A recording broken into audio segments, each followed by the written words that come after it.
From time to time, you're going to see a template appear. This is a composition aid that I've used in my art for the last 4 years or so. It's the golden mean laid over a grid of thirds. Basically, this helps to keep everything important in the image where the eye is going to follow it. This helps to create focus. Another factor is that, the color and contrast. I'm going to try to use all three of these to keep the combatants here in the image in the forefront of the vision. Unlike in the previous video, this one has the sketch part already done. I'm doing a painting from a quick sketch that I did on the laptop. See, the laptop doesn't have pen pressure sensitivity, so finished stuff like digital painting has to happen on the desktop.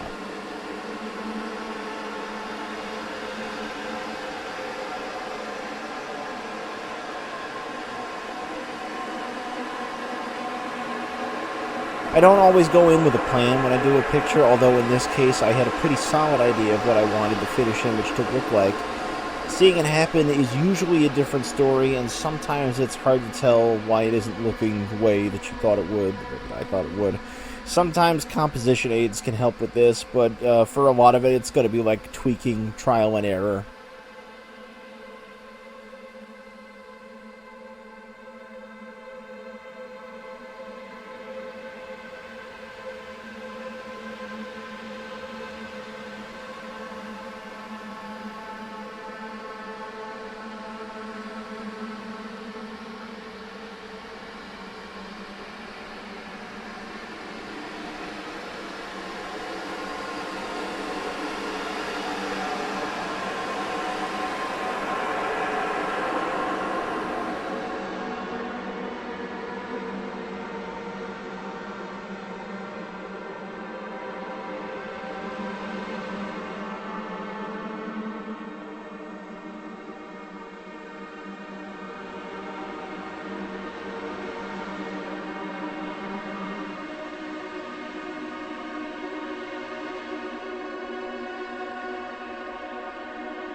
A lot of the images I do are more simplified. There's a lot of line drawings and cutouts kind of stuff. And in those, the background figures wouldn't be much more than silhouettes. This is digital painting now, though, so things like faces and hands come into view, although I gave myself kind of an easy time by putting the background characters in robes. Some people would still keep the background guys mostly abstracted, and for a lot of artists, the whole thing would have this kind of digital brushy look. And for those guys, it does serve them well, but I've always preferred to make images where there's more to look at the longer you look at it.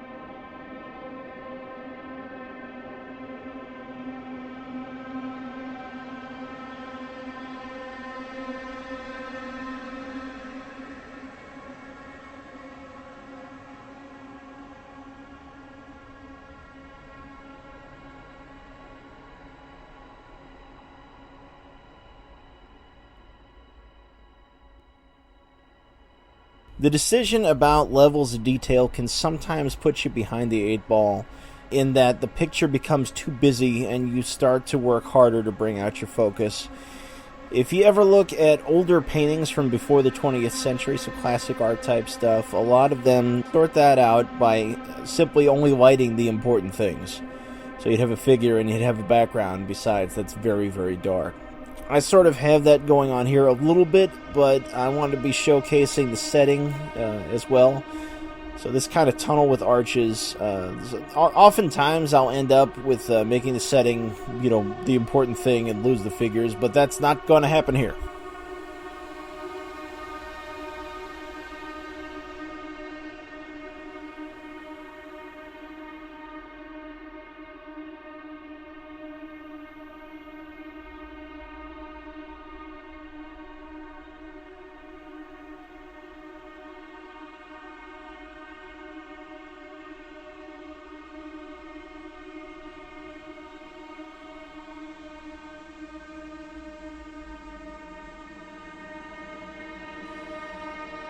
Some of my favorite artists are 60s and 70s cover artists like Frank Frazetta and Jeff Jones.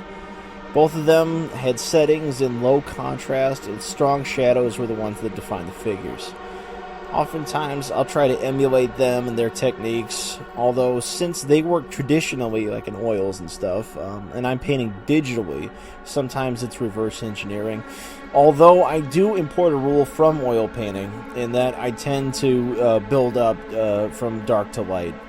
Although I'm going to have to do the other way around here a couple of times, since building contrast sometimes winds up meaning reinforcing or adding shadows.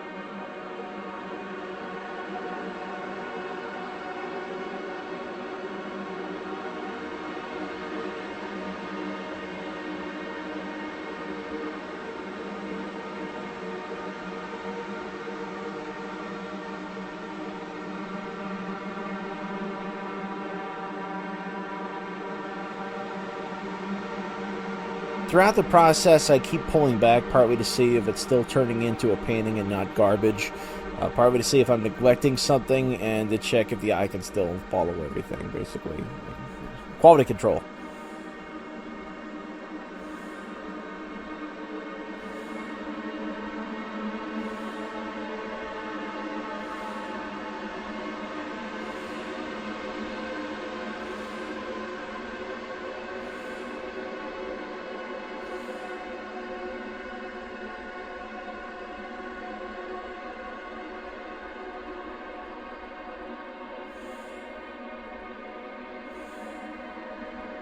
A lot of dramatic action poses actually already satisfy the requirements of composition. They create interesting shapes that kind of fit into the spiral.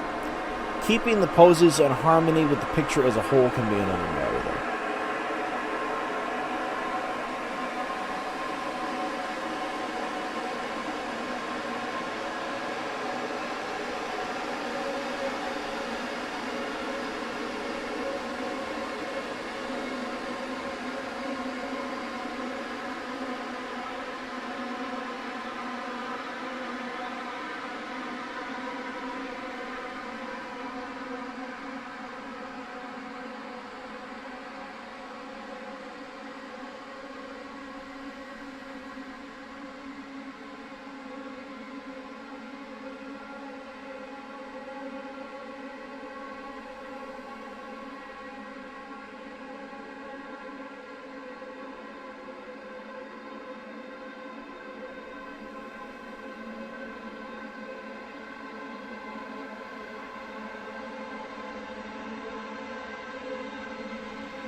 This video actually comprises 2 different sittings. There's the 3rd sitting if you count the initial sketch. The whole painting thing takes longer, especially when it starts as a lot of hard lines. Some people do their digital paintings all in grayscale and only add color in the end, which helps them work out the value and contrast in advance, but I do it the other way around. Sometimes I've even done the whole thing on a single layer, but that can get complicated if you need to change anything, because then once you move something, you have to redraw the part that was under it. A really simple thing to do to distinguish the foreground from background is using translucent color layers, or using a layer like a solid color or maybe a gradient at low opacity. Another way can be to have a blur behind each figure. In modern digital art, in fact, a lot of people will work very hard to keep the focus of the picture as if it would appear in a photo or a movie, have kind of lens distortion, and simply blurring everything that's up close and then blurring the stuff in the background, and to keep the subject figure in between. I've done stuff like that a little bit in the past. I've employed like abstracted brushstrokes for the out of focus items. You can kind of see a little of that here. But for the most part, I don't do actual photorealism. I do art that's just made to look like it is art. Like, it's a 2-dimensional thing that happens to have some depth, and I add paper textures for the finish, which actually diminishes it somewhat.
Lately, most of my art falls under the banner of fantasy, and for me, fantasy illustration, whether you're going for dark or for whimsical, you're going to have some crumble and decay. Some nice cracked up ruins or uneven paving stones, empty windows, cobwebs.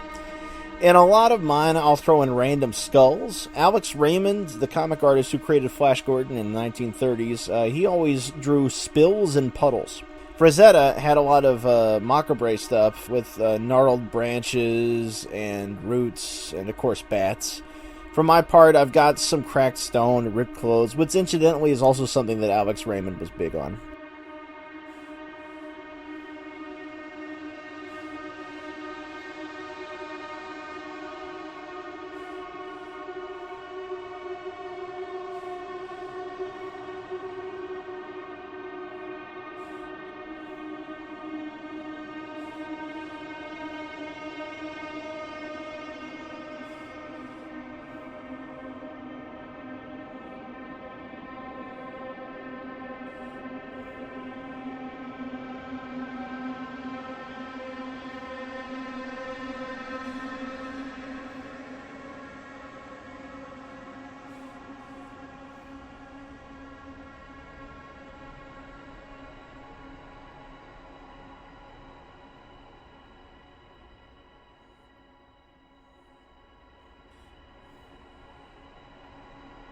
I think the whole inspiration for this picture was actually early 80s fantasy films, the ones made in the mold of Conan the Barbarian, they'd always have like this blue lit night scene or cave scene or something, employing the same sort of lighting.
There's always this thin line you walk in digital art. In paintings, there's the possibility of going too soft and kind of turning it to mush.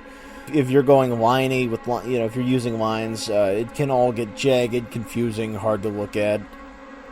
For me, this is actually up in the air a little bit until I do the finished work, the part at the very end, where the texture goes in and the final adjustments, the color and contrast happen. This leg of the process and how the piece ultimately looks depends very heavily on the monitor and how it registers contrast. For this part, I always go back to the laptop, since it's a harsher critic on that score, and it has a lot to do with the highly saturated look that my art has recently. So if you think you know your art, try looking at it on somebody else's computer for a change. Their settings might be different than on yours, and you might find that it doesn't quite look like the way you thought it did. Like, different things are going to come out. It might look better, or, you might make some discoveries. The first time this happened to me, I was partly delighted, and I kind of had a minor crisis. And in the end, it comes out looking like this!